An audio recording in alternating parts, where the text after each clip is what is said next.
Welcome to Cancer Clear and Simple, the podcast where we bring clarity, compassion, and connection to the cancer conversation. I'm your host, Joshua Wright, and today we're coming to you from a very special place, the annual open house at the UW Carbone Cancer Center. This event is all about learning, listening, and bringing our community together, and we wanted you to be a part of that too. In this episode, you'll hear voices from all walks of life. People sharing what they know about cancer, what they want to understand better, and maybe something you might want to know too. From prevention and screening to questions for medical providers, this is a space for honest, real conversations. Whether this is your first time with us or you've been tuning in for a while, my name is Joshua Wright, and welcome to Cancer Clear and Simple. So, welcome. And first, let's start out with the name, and then what brings your story here today? Yeah, my name's Michael Wilson. I have kind of an interesting story. About 6 years ago, I worked for a company out here in Madison. Mm-hmm. It's called Sun Nuclear. We write software for the radiotherapy department. Okay. We do like independent quality assurance for machine diagnostics, so to make sure that the actual linear accelerators are working correctly and in spec. And we have a second half of that, which is the patient aspect. So if you go in for radiotherapy treatment, we verify that the treatment is all correct. You're getting the correct dose. Mm-hmm. Everything is valid. That was 6 years ago. Unfortunately, a few years ago, I kind of ran into my own journey, so to speak, and I had developed cancer. Okay. So I had stage 3 melanoma that I had been treated for here at Carbone. Okay.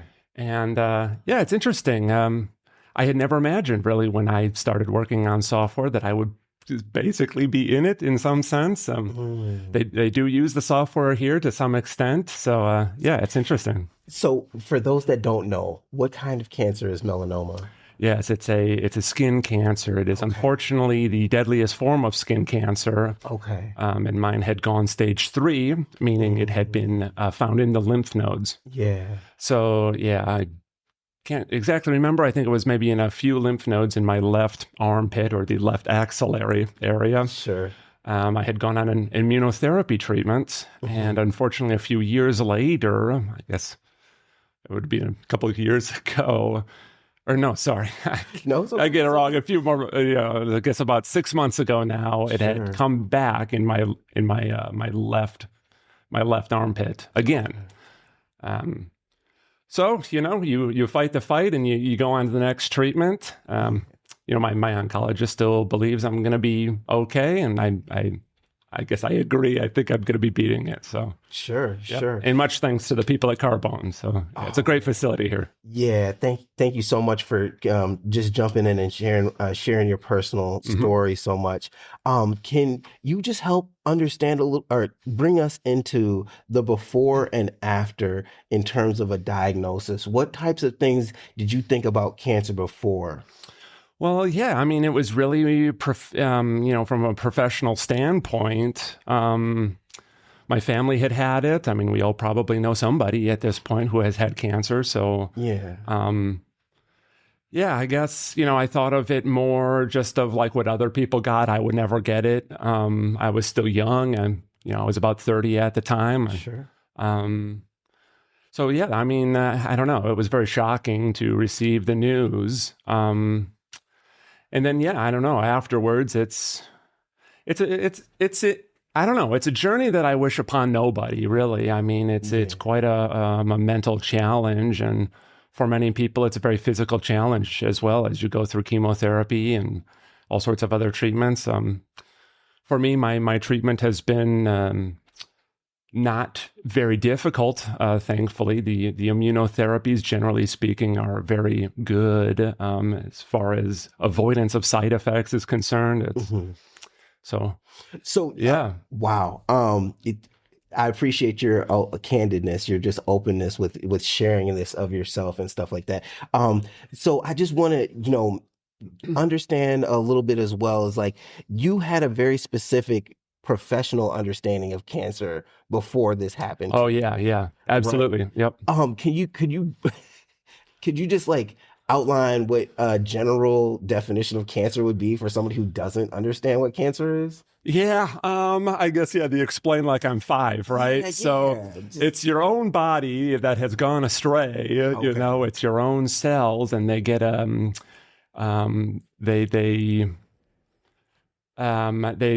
get a little weird with their genetics, and so they're made of you, and that makes treatments so hard. That's why it's been very hard over the course to find good treatment options, because your actual your immune system tends to not generally want to go after cancer, basically, because it's made of you. Okay. And so there's a new field out there. It's relatively modern, maybe in the last decade, or 15 years maybe, called immunotherapy. And that's helping your own immune system identify the cancers.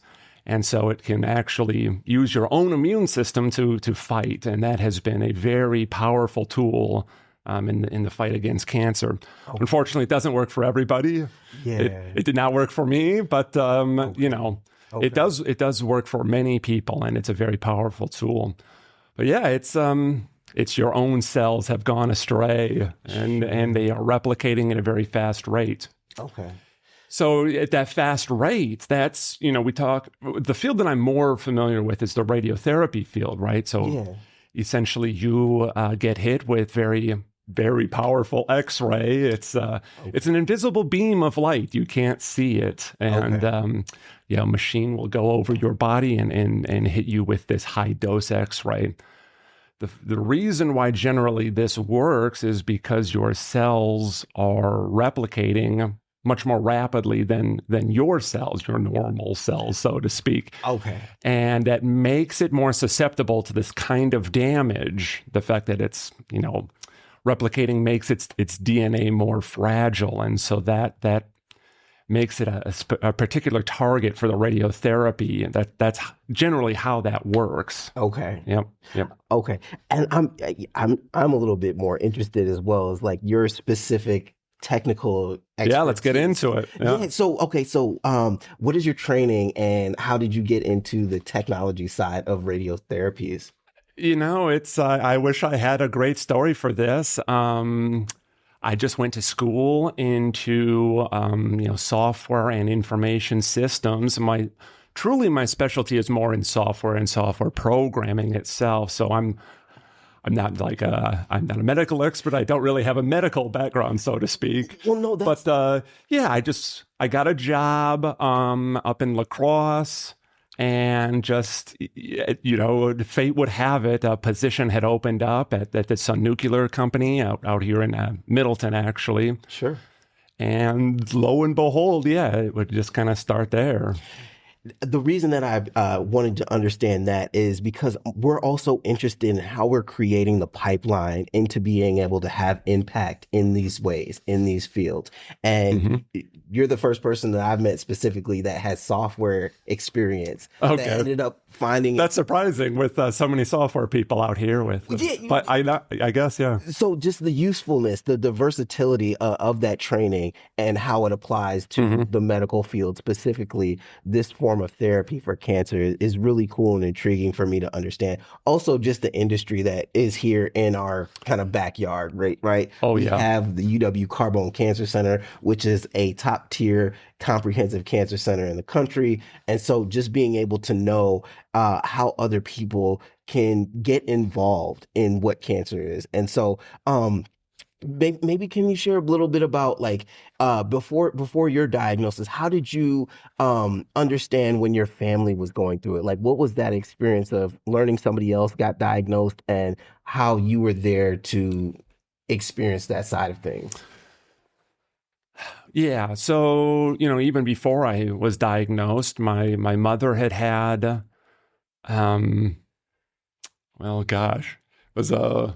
leukemia. Thank you. It's Sure. just, you get a little brain freeze, but leukemia. And there was an acute lymphoblastic leukemia, which is an aggressive form of leukemia, but there is some chance for cure, which is the one good thing that people can maybe hold on to if you get such a diagnosis. Okay.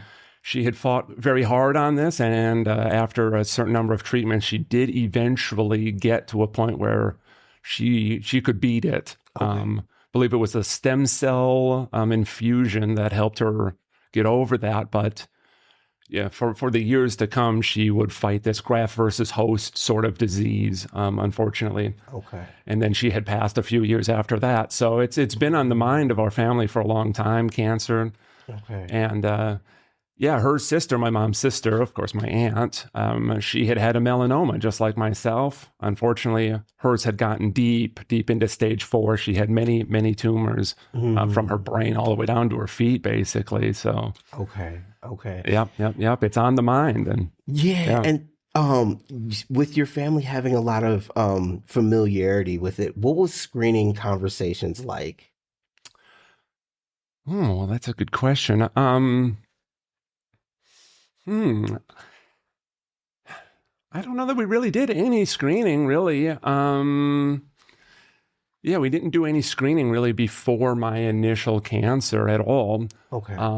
Though in this field and on this topic, and unfortunately my story does continue after I had received treatment. So, because of my aunt getting all this melanoma, my doctor here at Carbone had recommended I get an actual genetic test to see if this melanoma would be hereditary in any way. Okay.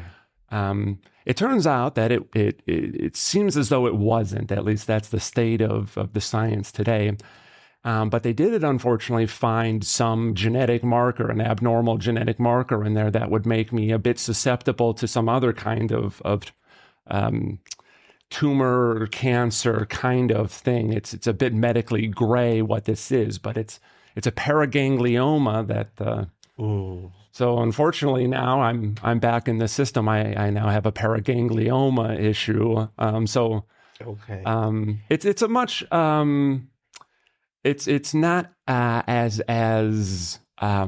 off as dire as a treatment as like a later stage melanoma, but it's quite rare actually. From what I can see, it's about 2 in 1 million individuals will get this. So I'm very thankful in a way to have gotten this screening. I mean, such a thing could have been in there for a while. I certainly encourage anybody out there who was thinking of getting a screening to absolutely do so. Whether that be a colon screening or a genetic screening or anything. Yeah, and I also just like to step back just a half a step, just in terms of, do you know the difference between screening and testing, or is that something that's different in your mind? I guess in my mind, I think of screening as more an attempt to see if you're susceptible or to a certain cancer, and testing would be, I guess, of a suspicion that you could have a cancer. Yes. And so with what I've seen and understood in this role is that screening is when you don't have symptoms, right? Testing is more of you know something. Take a sample, and you're trying to figure out what it is versus what it's not. And so, what questions do you have or did you have for your doctor in this process and in this journey? I mean, there's so many questions that go through your mind. I mean, for better or worse. I mean, you really want to come to terms with what exactly the prognosis is, how dire it is. I mean, you really can get in your head. Would there be something that you would advise somebody to ask of their doctor? Now that's a good question. I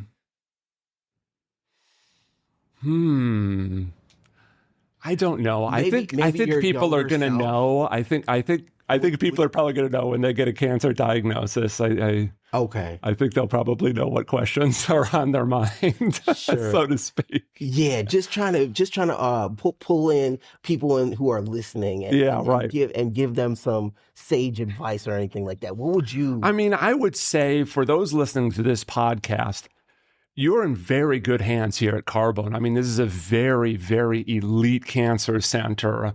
And you are in very good hands here. So Okay. try and rest assured. Hang in there. Sure. You're in good hands. Okay. And then any other parting words or thoughts that you would like to share, just in terms of your story is very powerful, and I appreciate your just the energy that I'm feeling in terms of not only your willingness to share it, but just you talked a little bit of maybe about a mindset as well in terms of what you got to, and so anything in that general sense.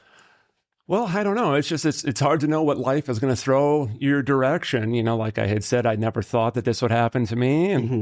And being in the field myself, and I don't want to make anybody scared, but it certainly can. And, you should try and, get screened if you care. You should wear sunscreen, of course, and, take it seriously, but rest assured at the same time, Okay. Anyways. There's good people out there. Oh, yeah. To help. Okay. Absolutely. Okay. Well, thank you so very much, Mike. I really appreciate.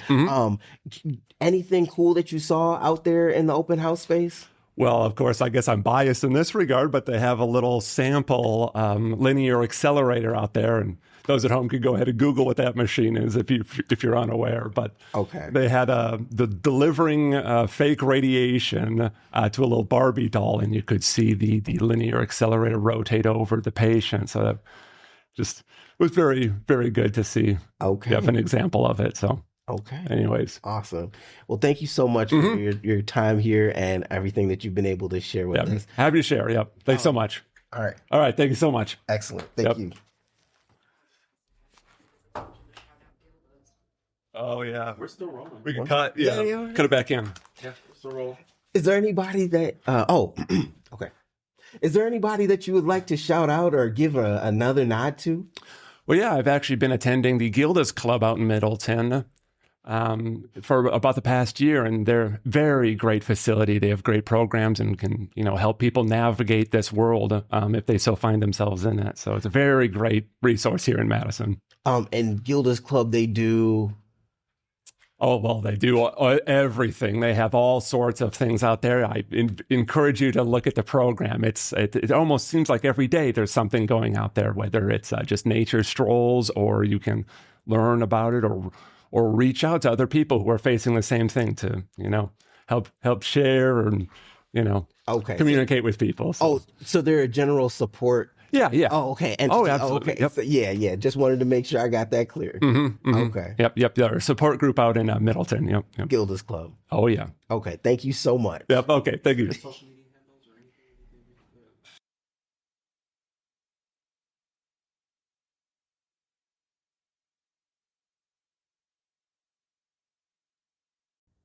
Thank you so much for joining the Cancer Clear and Simple podcast. Please tell your family, friends, and loved ones to tune in, and we'll catch you on the next episode.